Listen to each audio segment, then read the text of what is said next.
Hello everyone, कैसे हैं आप लोग। आई होप आप लोगों की तैयारी काफ़ी अच्छी चल रही होगी।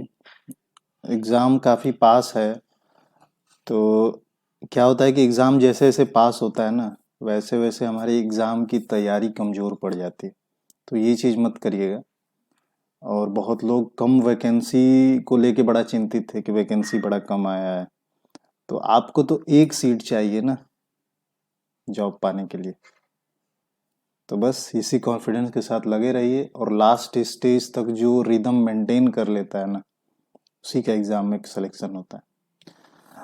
तो कुछ क्वेश्चंस थे जो कमेंट में पूछे गए थे, तो मैं कोशिश करूंगा कि मतलब आप लोगों के डाउट्स जो थोड़े बहुत हैं मैं क्लियर कर पाऊँ।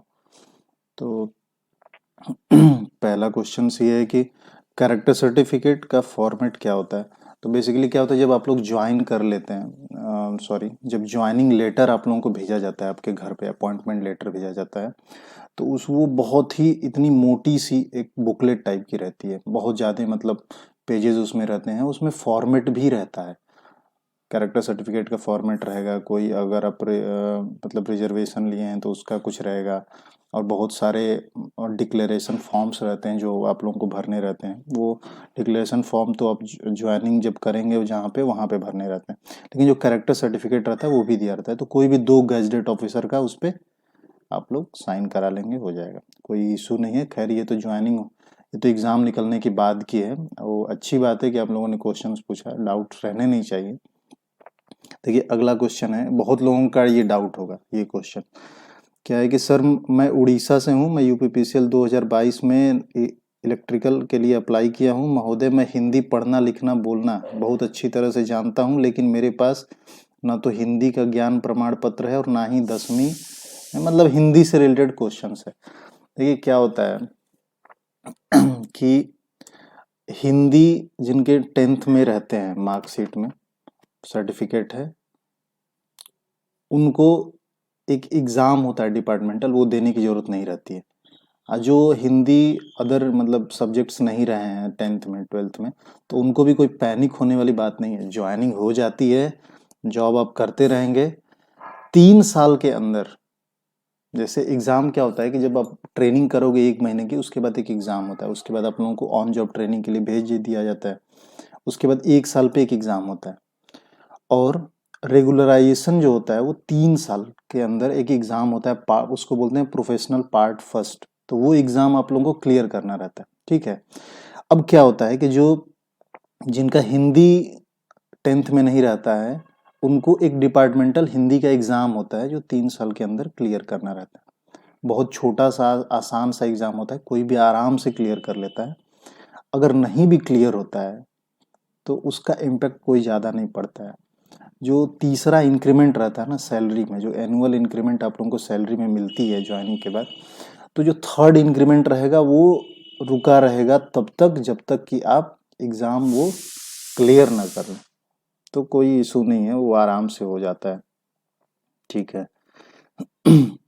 अगला है कि सर एग्ज़ाम पैटर्न क्या है और लेवल कैसा रहेगा। पॉलिटेक्निक लेक्चरर में पूरा थ्योरी आ गया था, एकदम गेम हो गया मेरे साथ। तो देखिए सबसे पहले तो एग्ज़ाम का जो लेवल रहता है वो आपके गेट 1 मार्क्स और ईएससी का जो ऑब्जेक्टिव टाइप क्वेश्चंस रहते हैं वो रहता है। लेवल एकदम आसान रहता है, ठीक है। उसमें सब्जेक्टिव भी क्वेश्चंस रहते हैं, ऑब्जेक्टिव भी रहते हैं, लगभग बैलेंस्ड ही रहते हैं, और एकदम आपको परेशान होने की जरूरत नहीं, पेपर एकदम आसान आता है। दूसरी बात यह है कि देखिए सारे एग्जाम में क्या होता है, कुछ क्वेश्चंस जानबूझ के डिफिकल्ट डाले गए रहते हैं। तो जो एक्सपीरियंस्ड बंदा रहता है ना और नए बंदे, उनमें यही अंतर रहता है। एग्जाम हॉल में आप लोगों को सारे क्वेश्चंस नहीं करने रहते हैं, चाहे कोई भी एग्जाम हो। आपको ये पता होना चाहिए कौन सा क्वेश्चंस मुझे छोड़ना है, कौन सा क्वेश्चंस अटेम्प्ट करना है, ठीक है। तो कुछ क्वेश्चंस जानबूझ के डिफिकल्ट डाले गए रहते हैं कि आप उसमें टाइम वेस्ट करें, कंपटीशन से बाहर हो जाएं। यही चीज को तो पकड़ना है, इसी चीज को दूर करना है। अगर डिफिकल्ट क्वेश्चंस में आप 5-6 मिनट भी टाइम दे देंगे तो जो क्वेश्चंस आप, नंबर तो सारे क्वेश्चंस के सेम है, ठीक है। एक क्वेश्चंस में आप डिफिकल्ट क्वेश्चंस करके क्या मतलब तुर्रम खान अपने आप को साबित थोड़ी ना करना है, वहां पे तो नंबर पाना है हमको। तो जो एक क्वेश्चंस में जो 6 मिनट में दे रहा हूँ वो क्यों ना आसान क्वेश्चंस पे बाकी समय दे दूं। तो ये चीज़ है। दूसरी चीज़ ये है कि देखिए यूपीपीसीएल हो, चाहे मेट्रो हो, चाहे कोई और वैकेंसीज आ रही हो, गेट और ईएससी को छोड़ के, वो जनरली अपना पेपर खुद नहीं बनाते हैं। वो प्रीवियस ईयर का ही पेपर उठाते हैं, वही क्वेश्चंस डालते हैं। हो सकता है एक दो क्वेश्चंस वो खुद से फ्रेम कर दें, ठीक है। तो मोर और लेस प्रीवियस ईयर के ही क्वेश्चंस थोड़े बहुत चेंजेस के साथ आते हैं। तो आप लोग एकदम रिदम बनाए रखिए, आराम से होगा सिलेक्शन आप लोगों का। बस ये है कि स्मार्ट अटेम्प्ट करिए क्वेश्चंस का, और ये एग्जाम हॉल में सीधे नहीं करना है, ठीक है। Exam hall is not a place for experiment. आप पहले मॉक टेस्ट में उस चीज को ट्राई करिए कि पहले आसान क्वेश्चन करना है या फिर जो भी आपका वे हो करने का। सीधे डायरेक्ट एग्जाम हॉल में मत उस चीज को अटेम्प्ट करिए, वो बहुत ही रिस्की हो सकता है। तो पहले मॉक टेस्ट में आप लोग प्रैक्टिस कर लीजिए, उसके बाद करिएगा। पेपर आसान आता है, कोई ज़्यादा वो नहीं, और थियोरेटिकल और सब्जेक्टिव दोनों बैलेंस ही रहते हैं। यूपीपीसीएल यही क्या है, ये पोस्ट एसडीओ से बड़ा होता है, प्लीज रिप्लाई। देखिए क्या होता है ना, सबकी जो रैंक होती है वो यही की होती है, असिस्टेंट इंजीनियर की। लेकिन जो चार्ज मिलता है ना, अगर चार्ज मिलता है तो कुछ मतलब जैसे जगहों पे एसडीओ बोला जाता है, हालांकि सब लोग यही ही रहते हैं। लेकिन क्या है कि वो प्रचलन शुरू से ही चला आ रहा है, तो अभी भी विभाग में भी और बाहरी लोग भी आपको एसडीओ ही समझते हैं। जैसे अगर आप फील्ड में पोस्टेड हैं, कंस्ट्रक्शन में पोस्टेड हैं, ठीक है, वर्कशॉप में पोस्टेड हैं, तो आपको एसडीओ के रूप में जाना जाता है। ट्रांसफार्मर वर्कशॉप में है, बाकी जैसे मीटर में है तो आपको एई बोला जाता है, एई मीटर। और रिवेन्यू में है तो एई रिवेन्यू बोला जाता है। ऐसे ही रहता है, तो सेम रैंक रहता है, बस मतलब चार्जेस रहते हैं। अगर कहीं पोस्टिंग है तो वहाँ पे लोग जनरली एसडीओ बोलेंगे। रैंक सेम है, एसडीओ चार्ज है, ठीक है। यही सबका रैंक है, लेकिन जो एसडीओ है वो चार्ज है, कि एसडीओ के चार्ज पे अभी मैं हूँ, ऐसे मतलब लोग बोलते हैं। मतलब जैसे जैसे अगर कोई फील्ड में है, वर्कशॉप में है, तो बोलेगा कि मैं एसडीओ के चार्ज में हूँ। अगर कोई रिवेन्यू में है तो बोलेगा मैं एई एई रिवेन्यू हूँ। यूपीपीसीएल एई का पेपर इंग्लिश में होता है या हिंदी में, प्लीज टेल मी सर। मतलब ऑनलाइन एग्जाम में जो नहीं आप लोग लैंग्वेज सेलेक्ट करते हैं सीबीटी टेस्ट में, पहले हिंदी इंग्लिश ना, तो जनरली हिंदी में ही मतलब इंग्लिश में ही रहता है पेपर, इंग्लिश में ही वो रहता है। अब इस बारे में थोड़ा मुझे श्योर नहीं है, वैसे मुझे याद है कि इंग्लिश में ही पेपर रहता है, हिंदी में तो नहीं होता है।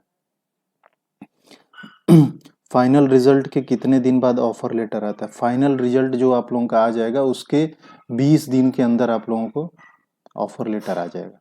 और ज्वाइनिंग भी बहुत तेज होता है यूपीपीसीएल में। मैं पिछले 3-4 साल से देख रहा हूँ, 3 साल से काफ़ी फास्ट मतलब रिक्रूटमेंट होता है। मतलब पहले की तरह जैसे अभी भी जो एग्ज़ाम्स हैं उनके कंपैरिजन में काफ़ी तेज रिजल्ट भी निकलता है, काफ़ी जल्दी ज्वाइनिंग भी ये लोग करा लेते हैं। प्रिपरेशन करें कैसे सर, लेस टाइम के अंदर? तो देखिए एग्ज़ाम तो पास में ही है, अब तो आप लोगों को जितना रिवीजन जितना मॉक टेस्ट देंगे उतना ही ज़रूरी रहेगा। तो कम टाइम में तो यही हो सकता है। ज़्यादा ज़्यादा से ज़्यादा रिवीजन करिए आप लोग, और ज़्यादा से ज़्यादा मॉक टेस्ट दीजिए। सिलेबस कोशिश करिए कि पूरा का बने। नॉन टेक वाले पे भी पोर्शन पे थोड़ा ध्यान दीजिए, क्योंकि वो बड़ा डिसाइडिंग फैक्टर हो जा रहा है आजकल। क्योंकि टेक्निकल में लगभग आस-पास लोग रह रहे हैं, और मतलब ज़्यादा का गैप नहीं रहा है। 4-5 जो जितने भी कैंडिडेट डिजर्विंग कैंडिडेट होते हैं उनमें 4-5 नंबर का ही मतलब वो अंतर रहता है। और जब नॉन टेक्निकल वाली चीज़ें जुड़ जाती हैं तो वही डिसाइडिंग फैक्टर हो जाता है। तो थोड़ा आप लोग मतलब नॉन टेक भी सीरियसली करिएगा, बहुत ज़्यादा टाइम मत दीजिएगा, क्योंकि उसको इतना वास्ट सिलेबस है कि आप लोग नॉन टेक में पूरा पढ़ नहीं पाएंगे। तो काम भर का पढ़िएगा। जैसे हिंदी है आपका, तो हिंदी में बेसिकली क्या आता है आपका, जैसे पर्यायवाची हो गया, विलोम हो गया, थोड़ा बहुत वर्ण के बारे में पढ़ लीजिएगा। उसके बाद थोड़ा सा संधि समास, यही है मेन। तद तद तत्सम तद्भव थोड़ा बहुत देख लीजिएगा ना। और हिंदी तो आप कर लें, लेकिन जीएस इतना वास्ट है कि आप कितना कवर करेंगे, ठीक है। तो जो स्टैटिक जीके अगर आप थोड़ा बहुत जानते हैं तो अच्छी बात है, बाकी करंट अफेयर में केवल उन चीज़ों को देखिए जो कि इधर भी चर्चाएं में रही हैं, जैसे ओलंपिक हो गया, ठीक है, ओलंपिक से रिलेटेड क्वेश्चन, मतलब कि एग्जांपल मैं दे रहा हूँ, जो भी चीज़ हाईलाइटेड रही है, क्योंकि कोई भी एग्जामिनर अगर पेपर सेट करेगा ना तो वो अपने दिमाग में यही सोचेगा कि करंट अफेयर में अच्छा ये हुआ था, चलो ये पूछ लेते हैं। तो मतलब जो हाईलाइटेड रही है पिछले 6-7 महीने में वो चीज़ों को पढ़ लीजिए, मैक्सिमम करंट अफेयर क्लियर ही हो जाएगा, ठीक है। तो बहुत ज़्यादा उसमें आप कर भी नहीं पाएंगे, जीएस इतना वास्ट सिलेबस है कि पूरी ज़िंदगी पढ़ते रह जाएंगे तो भी उसमें मतलब पूरा कवर नहीं होने वाला है। तो कम टाइम में स्मार्ट स्टडी करिए। अगला है सर, 2 ईयर डिप्लोमा है तो यूपीपीसीएल एई में एलिजिबल है कि नहीं। देखिए सबसे पहली बात, बीटेक की डिग्री होनी चाहिए, डिप्लो उससे पहले आप क्या किए हैं कोई मैटर नहीं करता, बीटेक की डिग्री अगर आप है तो आप अप्लाई कर सकते हैं। सर मेरे कलर विजन है तो क्या मैं यूपीपीसीएल जेई बन सकता हूँ 2021 वैकेंसी में। देखिए क्या है कि जो मेडिकल बनता है, मेडिकल जहाँ से भी बनता है वहाँ के ऊपर डिपेंड करता है, वो आप लोगों का मतलब जनरली कलर ब्लाइंडनेस वाला तो इतना दिक्कत नहीं होना चाहिए। लेकिन अगर जैसे अगर आप लोग सर्टिफिकेट बनवा लेते हैं और वहाँ पे दे देते हैं तो कोई दिक्कत नहीं होगा, आप जैसे बनवाना है आपके ऊपर है। इंडिया में तो हर चीज़ पॉसिबल है। तो हैसियत प्रमाण पत्र सेल्फ खुद का चलेगा या सर किसी दूसरे का, मतलब जो हैसियत प्रमाण पत्र दिया जाता है ना, तो देखिए जो या दो ऑप्शन रहता है, या तो आप एफडी दें या फिर हैसियत प्रमाण पत्र दें। तो हैसियत प्रमाण पत्र अपना भी अपना मतलब रहे तो ज़्यादा, जैसे अपना हो गया तो ज़्यादा बेटर है, या फिर अपने जैसे पापा का हो गया, घर में किसी और लोगों का हो गया तो वो आप दे सकते हैं। बाकी जैसे अगर आप एफडी भी देते हैं ना तो वो 3 साल बाद आपको वापस मिल जाती है, तो कोई बहुत ज़्यादा वो इशू नहीं है। वैसे हैसियत प्रमाण पत्र देना ही ज़्यादा सही रहता है। मैंने भी वही दिया था। कलर ब्लाइंडनेस वाला वही क्वेश्चन फिर से है, तो वही सेम है, मैं बता चुका हूँ जो पहले। डिप्लोमा मार्कशीट में फोटो अपलोड नहीं है तो क्या डीवी में प्रॉब्लम हो सकती है। नहीं, डी क्यों प्रॉब्लम क्यों होगी। अगर बहुत ज़्यादा अगर आपको मतलब डाउट लग रहा है कि मुझे डिग्री में मार्कशीट में नहीं है तो प्रॉब्लम होगी, तो उसकी एक जीरोक्स कॉपी को आप अपने कॉलेज से अटैच करा लीजिएगा, सिंपल, कोई दिक्कत नहीं। उसके बाद यूपीपीसीएल जेई के लिए इंटर की मार्कशीट में गलती हो तो क्या करें। कोई बहुत ज़्यादा दिक्कत तो नहीं होनी चाहिए, अगर है तो उसके लिए जैसे क्या होता है ना, अगर कोई मिस्टेक रहता है या फिर कोई डॉक्यूमेंट्स मिसिंग रहते हैं तो क्या होता है कि आप लोग एफिडेविट एक दे देते हैं कि मतलब मेरा ये है, मैं इसको करा के इतने दिन में दे दूंगा, तो वो समय भी दे देते हैं, कोई दिक्कत नहीं है। बहुत ही फ्लेक्सिबल ज्वाइनिंग प्रोसेस है, आपको मतलब किसी भी तरह की प्रॉब्लम नहीं होने वाली है। अगर बाई चांस कोई भी चीज़ अगर दिक्कत हो जाती है तो आपको समय दिया जाता है, आप मतलब उसके लिए एकदम निश्चिंत रहिए।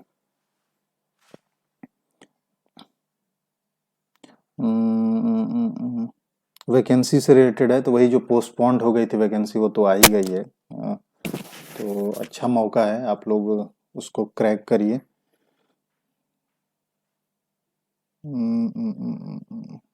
इलेक्शन से पहले ही होनी चाहिए, उसमें इलेक्शन से रिलेटेड पूछा गया है कि इलेक्शन से पहले होगा कि बाद में होगा, उससे पहले ही होना चाहिए। तो देखिए हो जाना चाहिए, अभी तक तो अपडेट जितना है कि टाइम पे ही होगा, मतलब कोई उसमें वो नहीं है, आपका एग्ज़ाम होना ही चाहिए। यूपीपीसीएल जेई के कट ऑफ में हाई स्कूल और डिप्लोमा के नंबर भी जोड़े जाते हैं क्या, कट ऑफ कैसे बनती है। नहीं, ऐसा कुछ नहीं है, बस जो मार्क्स आप पाए हैं उसके उसके बेसिस पे कट ऑफ बनता है। और आप जैसे अगर इंटरव्यू है, अगर एई के लिए इंटरव्यू दिए हैं तो इंटरव्यू के मार्क्स और रिटर्न के मार्क्स इन दोनों का मिला के आपका बनता है। नॉर्मलाइजेशन होता है, अगर 2 शिफ्ट है तो नॉर्मलाइजेशन होने के बाद आपको फाइनल कट ऑफ की वो लिस्ट बनाई जाती है। बाकी लिंक से रिलेटेड है, जो वैकेंसीज आई थी नहीं पोस्टपोन्ड हो गई थी तो उसमें लिंक डीएक्टिवेट हो गया, तो वो लोग एक्टिव ही नहीं किए थे, तो उससे रिलेटेड कुछ क्वेश्चंस पूछे गए थे। मोर और लेस यही तरह का क्वेश्चन है। अनमैरिड से रिलेटेड पूछा गया, अनमैरिड और मैरिड दोनों अप्लाई कर सकते हैं। बस ये है कि जैसे मैरिड अगर आप हैं तो आपकी एक से ज़्यादा बीवियां नहीं होनी चाहिए, जो कि अगर एक से ज़्यादा बीवी है तो फिर आप मुश्किल है। हम्म, बाकी आप लोगों का इंटरव्यू से रिलेटेड क्वेश्चन है, तो इंटरव्यू देखिए जैसे नॉर्मल इंटरव्यू जैसे बाकी जगहों का होता है वैसे ही होता है।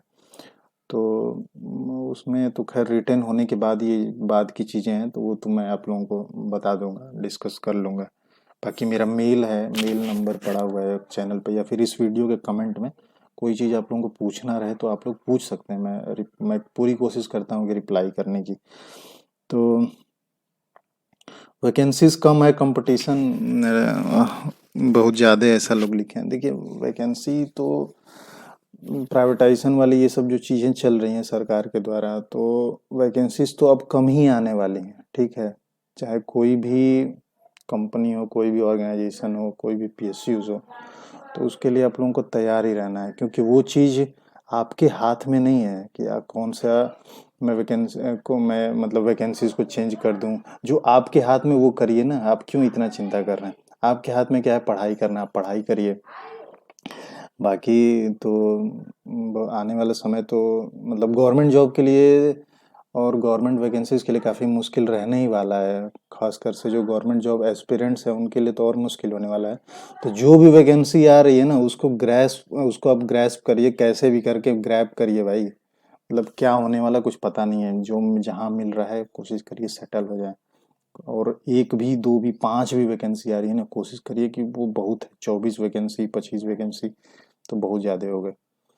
तो पहले जैसा नहीं रह रहा है ना सिचुएशन, अब सिचुएशन चेंज हो रहे हैं, तो आप लोगों को भी उस हिसाब से अडाप्ट करने हैं। अपने और भी जैसे एग्ज़ाम होते हैं उसमें भी ट्राई करते रहिए आप लोग, क्योंकि टेक्निकल गवर्नमेंट जॉब की बहुत ज़्यादा वैकेंसीज अब बहुत ज़्यादा नहीं आ सकती हैं, मतलब बहुत ही मुश्किल है। तो ये है चीज़ें। खैर फिर भी बहुत है, मतलब मैं आप लोगों को डीमोटिवेट नहीं कर रहा हूँ, आप लोग तैयारी करते रहेंगे तो हो जाएगा आराम से, कोई दिक्कत नहीं है। तो व्हाट इफ अगर यूपी में कोई भी रिलेटिव नहीं रहते हैं तो दूसरे स्टेट वाले कैसे बॉन्ड वाला करवाएंगे, नो रिलेटिव। बॉन्ड देखिए, बॉन्ड पेपर तो अलग होता है। बॉन्ड मतलब वो तो अलग होता है, वो तो आपको यहाँ कहीं से भी कोर्ट से बनवा सकते हैं। लेकिन मेन जो हैसियत प्रमाण पत्र और एफडी वाला रहता है ना, तो अगर आपके कोई रिलेटिव यूपी में नहीं है तो आपको एफडी जमा करना होगा, और वो 3 साल बाद वो वापस मिल जाएगा, कोई दिक्कत नहीं। सर यूपीपीसीएल एई इलेक्ट्रिकल के लिए कौन सी टेस्ट सीरीज लूँ? कोई भी ले लो यार। ठीक है। वे टेस्ट सीरीज क्यों दिया जाता है ये बताओ? टेस्ट सीरीज दिया जाता है टाइम मैनेजमेंट के लिए। नंबर मत देखना आप लोग, टेस्ट सीरीज में नंबर मत देखना, अपनी गलतियों के सुधारने के लिए टेस्ट सीरीज दिया जाता है ना। एग्जाम से पहले 3-4 मॉक टेस्ट आप दे देंगे, कोई भी। अरे कुछ नहीं मिल रहा है, ऑफलाइन पेपर पुराना 2-4 तो डाउनलोड कर लो यार, घर पे बैठ के 3 घंटे दे दो। तो उससे क्या होता है ना, मेन बेसिकली कि क्वेश्चंस अटेम्प्ट कैसे करना है, क्वेश्चंस को कौन से क्वेश्चंस को करना है, इन सब चीज़ों का ना टाइम मैनेजमेंट के लिए बस टेस्ट सीरीज रहता है, और किसी चीज़ के लिए नहीं रहता है। अगर आप सोच रहे हैं कि टेस्ट सीरीज मैं इतने महंगे मेडिजी का खरीद लूँ, एस एकेडमी मतलब जो भी कम बनाती हैं, तो बहुत ज़्यादा हमको नहीं लगता वो मैटर करता होगा। इतना बड़ा भी एग्ज़ाम नहीं है, ठीक है। पेपर आसान आते हैं, कोई भी पुराना उठा के अपना बस टाइम मैनेजमेंट के लिए 1-2 टेस्ट एग्जाम से पहले जरूर दे देना भाई, बहुत हेल्प मिलती है। सर क्वार्टर मिलता है कि नहीं? देखिए क्वार्टर मिलता है, अवेलेबिलिटी के ऊपर रहता है, क्वार्टर रहता है। लेकिन क्या होता है कि जैसे अच्छे शहर हैं, जैसे बड़े बड़े शहर हैं, लखनऊ, बनारस, ऐसी जगह शहर हैं। जैसे बनारस की स्थिति ये है कि खाली नहीं रहते हैं। जैसे मान लीजिए इसकी फैमिली बड़ी हो गई, बच्चे बड़े हो गए, तो वो क्वार्टर ले लिए, उनकी पोस्टिंग कहीं और है, लेकिन उस क्वार्टर को छोड़ते नहीं है। तो अवेलेबिलिटी पे उतर है, अगर आप अप्लाई करेंगे फिर जब खाली होगा तब मिलेगा। आप कुछ जगह ऐसे रहते हैं कि क्वार्टर थोड़े मतलब अच्छी अवस्थाएं में नहीं रहती हैं, टूटी फूटी रहती हैं, तो हो सकता है आप खुद ही ना उसको लें। तो ये चीज़ें हैं, क्वार्टर ऐसा ऑफिशियली रहता है। ये है कि अवेलेबिलिटी के ऊपर है, कम रहता है, बहुत ज़्यादा सफिशियंट तो नहीं रहता है, और रहता भी है तो वही सब पुराना टूटा फूटा।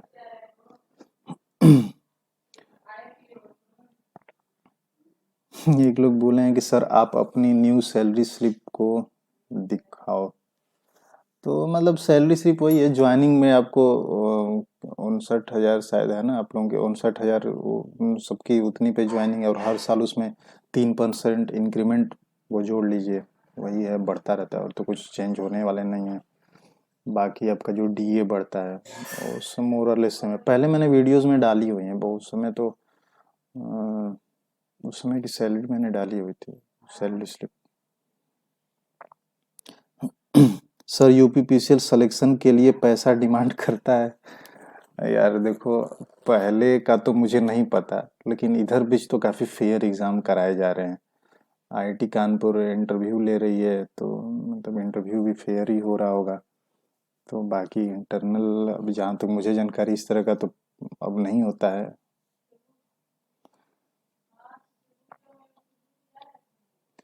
फॉर्म कब आएगा? फॉर्म तो आ चुका है। तो ठीक है, मोर और लेस यही क्वेश्चन है, मेन और लेस। मैं थोड़ा बस ये चाहता था कि आप लोगों से थोड़ा बहुत ज़्यादा गैप हो गया मतलब आने में, उसके लिए मैं एक्सट्रीमली सॉरी। क्योंकि क्या वो हो गया था कि एक तो पहले कोविड में थोड़ी समय नहीं मिल पाया, और दूसरा ये था कि थोड़ी मेरी नई नई अभी जस्ट मतलब शादी हुई है, 6-7 महीने, तो थोड़े मतलब समय निकालना मुश्किल हो रहा था। ऊपर से जॉब का भी सब डेटा क्लीनिंग है, ये सब चीज़ें चल रही हैं, तो थोड़ा समय मुश्किल हो रहा था। हालांकि मैं जो अपडेट रहते थे, मैंने पूरी कोशिश मैं करता रहता हूँ कि कोई भी अपडेट आए, जैसे वैकेंसी से रिलेटेड चाहे कोई हो, तो मैं ग्रुप में मैं अपने इस चैनल पे डालता रहता हूँ, ताकि आप लोगों को हेल्प मिलता रहे। और मतलब काफ़ी समय से डालता हूँ, मतलब जैसे ही मुझे पता चलता है, कुछ लिंक है ऊपर तक, तो वहाँ से जैसे ही जानकारी मिलती है तो मैं तुरंत मतलब पोस्ट कर देता हूँ, ताकि आप लोगों को हेल्प मिले। अब तो खैर इतने सारे मतलब सोर्सेज हो गए हैं यूट्यूब पे और बाकी जगह भी, कि आप लोगों को मतलब जानकारी मिल जाती थी। हम लोग जब थे, हम जैसे मैं 2017 का पास आउट हूँ, तो उस समय जब हम लोग थे तो मतलब कुछ मतलब सर्च करने पे कुछ मिलता ही नहीं था। अब तो खैर बहुत ज़्यादा मतलब सोर्सेज हो गए हैं। ना बहुत ढंग की ना कुछ उस समय वो थी। कॉलेज टाइम में तो हम लोग मतलब मुश्किल से पढ़ने उढ़ने के लिए स्टडी में कुछ बहुत कम रहते थे, मतलब चैनल्स बहुत ज़्यादा कम थे, और यूपीपीसीएल से रिलेटेड तो मतलब कोई जानकारी ही नहीं मिलती थी। आप सर्च करते रहिए, कुछ पता ही नहीं चलता था, तो इसलिए हम लोगों को तो मतलब थोड़ी मुश्किल होती थी। बाद में मैंने यही सोच के चैनल भी स्टार्ट किया था कि चलो थोड़ा बहुत अगर मेरा हो गया है, तो मैं लोगों को हेल्प करता रहूं। खैर अब बहुत सारे सोर्सेज भी हो गए हैं, तो कोई दिक्कत नहीं है। ठीक है, समय समय पे मैं आता रहूँगा। एक मैं और वीडियो डालूंगा उसमें मतलब सिलेबस से रिलेटेड, हालांकि पढ़ना तो सभी कुछ है, जनरली छोड़ के नहीं ही जाना है। इन कुछ इम्पोर्टेंट जो सब्जेक्ट्स होते हैं जिनमें ज़्यादा स्कोरिंग है, मैं एक अपना एनालिसिस करके मैं सोच रहा हूँ कि ये डालूंगा। तो ठीक है, तो आप लोग अपना हेल्थ का भी ध्यान रखिए, और पढ़ाई भी करते रहिए, कोविड से बचाव अपना करते रहिए। ठीक है, all the best for your exam dear. और आप लोग क्रैक करिए। आप लोग आइए, डिपार्टमेंट में आइए। डिपार्टमेंट को आप लोगों यंगस्टर की काफ़ी ज़रूरत है, और इस विभाग को ऊपर ले जाना है। विभाग को काफ़ी पहले से ही काफ़ी इसमें बहुत सारी समस्याएं हैं। आप लोग की यंग माइंड ही इस चीज़ को दूर कर सकता है। तो आइए आप लोग, हम सब मिलके अपने प्रदेश को, यूपी को और डिपार्टमेंट को नई ऊंचाइयों पे ले जाएंगे। ठीक है, थैंक यू सो मच।